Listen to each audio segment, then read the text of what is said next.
হজরত হুজাইফা রাদিয়াল্লাহু আনহু থেকে বর্ণিত। তিনি বলেন, এক ব্যক্তিকে দেখলেন, সে সালাত সংক্ষেপে আদায় করছে। হুজাইফা রাদিয়াল্লাহু আনহু তাকে বললেন, তুমি কতদিন থেকে এভাবে সালাত আদায় করছো? সে বলল, 40 বছর যাবৎ। তিনি বললেন, তুমি 40 বছর যাবৎ সালাত আদায় করছো না।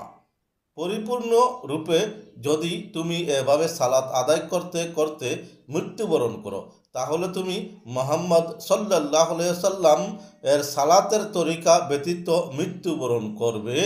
তারপর তিনি বললেন, কোন ব্যক্তি সালাতে কিরাত সংক্ষিপ্ত করতে পারে, এভাবে যে সে সালাতের ফরজ ওয়াজিব সমূহ ঠিকমতো আদায় করবে এবং সালাত সুন্দরভাবে আদায় করবে, সুন্নত ও মুস্তাহাব আমলগুলো পালনের মাধ্যমে।